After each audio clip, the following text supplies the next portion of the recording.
Best living options after 70. Where should seniors live to stay happy and healthy? Who you live with after 70 might just shape the rest of your life. It's not just about having someone nearby. It's about peace of mind. It's about dignity. And sometimes, it's the difference between feeling truly at home or slowly fading into the background. So, who should older adults live with? And how does it affect their health, happiness, and even how long they live? In this video, we're diving into 6 living arrangements that aren't just practical, they're personal. They touch the heart. And by the end, you might discover a setup that brings more peace and purpose into your life than you ever expected. Segment 1. Living with a caring adult child who respects your independence. For many older adults, moving in with a grown son or daughter feels like the natural next step, especially when health concerns start cropping up or getting around isn't quite as easy as it used to be. And when that relationship is rooted in love, trust, and respect, it can work beautifully. Groceries? Covered. Appointments? No stress. Lonely evenings? Far fewer. But here's the catch. It only works when respect goes both ways. Too often, seniors move in and slowly become invisible in their own families. Their routines disappear. Their opinions get overlooked. And before long, they feel more like a guest than a parent. But when your child values your space, when they see you not as someone fragile, but as someone full of wisdom and worth, it changes everything. I remember a woman named Linda, 78, who moved in with her daughter after a fall. She told me, "I was nervous I'd lose myself.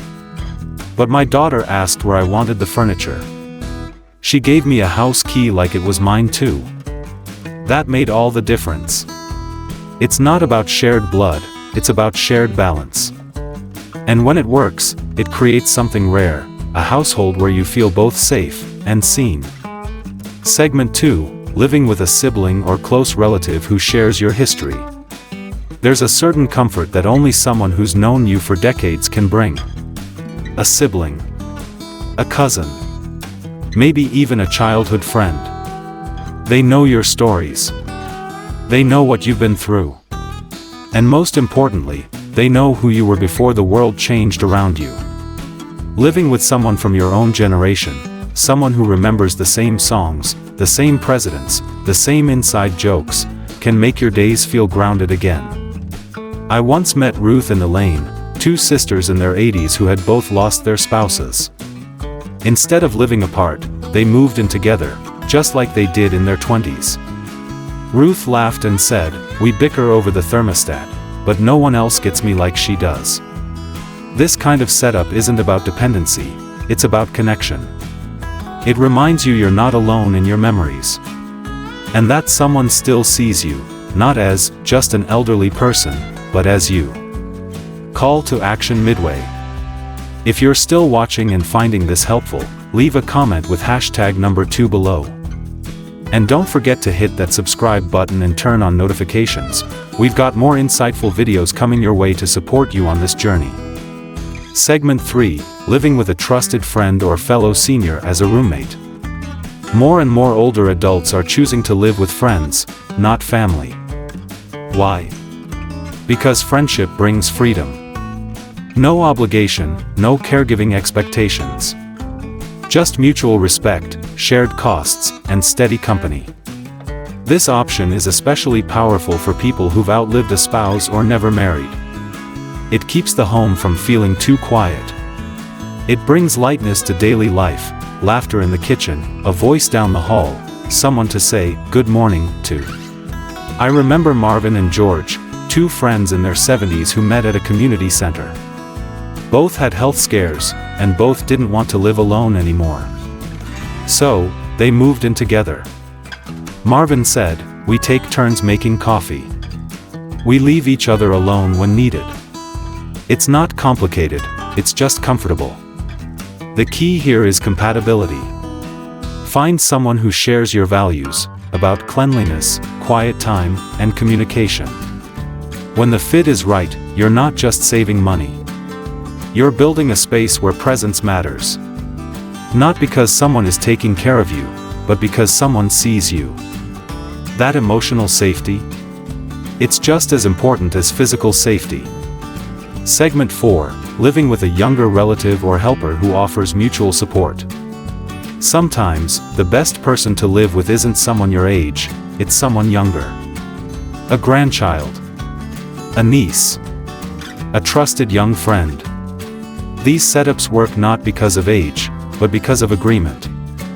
Maybe the younger person gets reduced rent in exchange for helping with errands. Maybe they fix the Wi-Fi or take care of the groceries.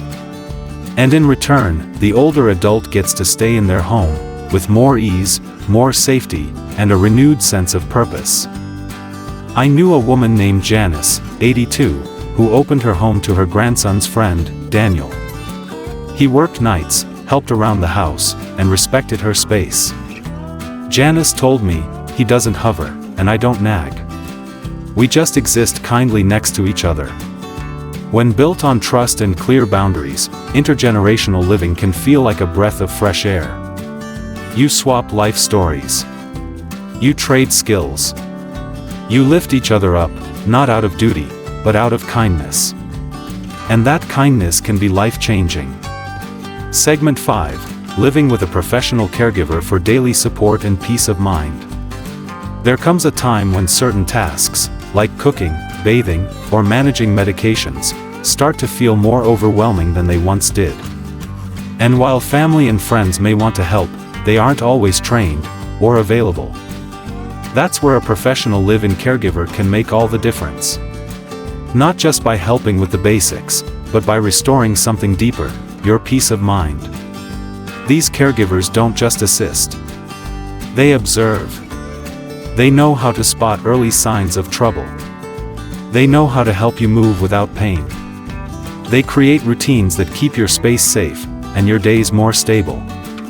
And perhaps most importantly, they stay. Their presence brings consistency, comfort, and often, an unexpected companionship.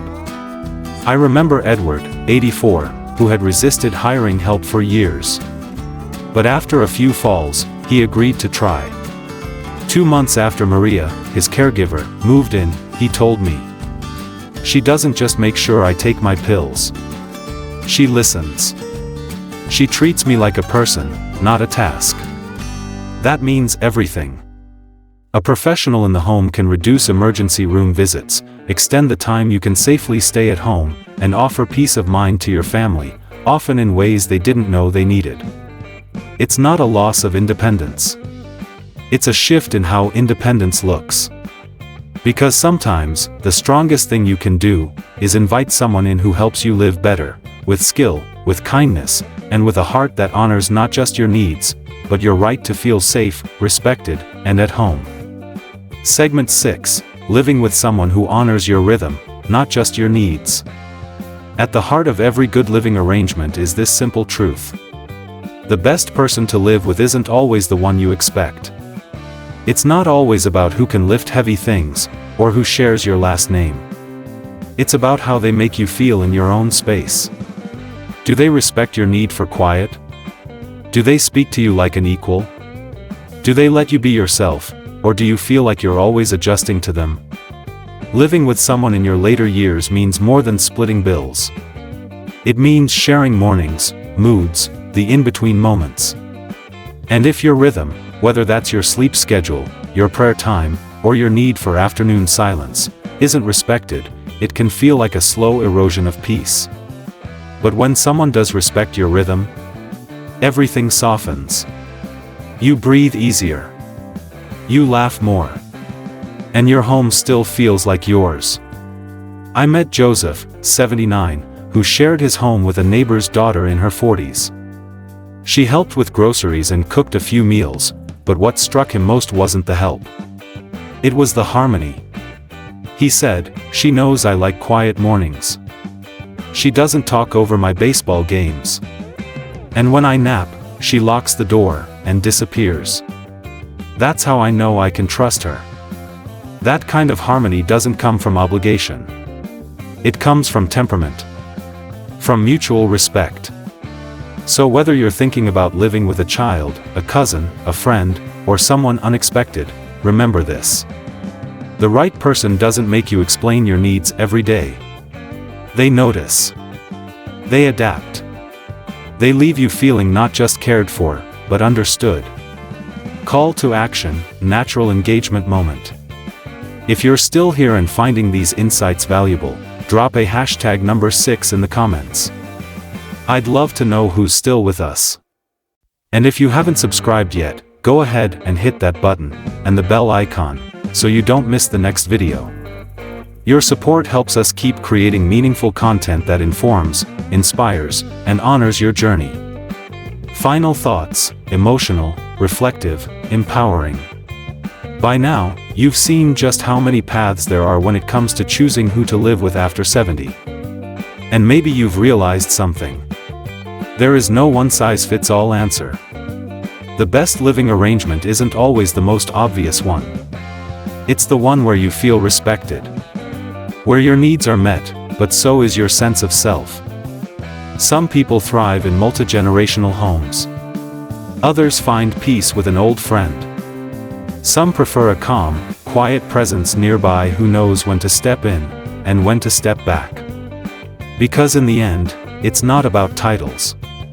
It's not about bloodlines. It's about chemistry, kindness, and feeling like your space is still yours. Think about your own values, your energy, your emotional rhythm. Then ask yourself, who in your life complements those things? Because home is more than 4 walls. It's that deep sigh of relief you feel when you walk through the door. And know you can just be. And if no one in your current circle feels like the right fit, don't lose heart. Today, there are more options than ever. Backhand index pointing right senior roommate matching programs. Backhand index pointing right intergenerational housing networks. Backhand index pointing right in-home companion services. Backhand index pointing right aging in-place cooperatives. The key is being open.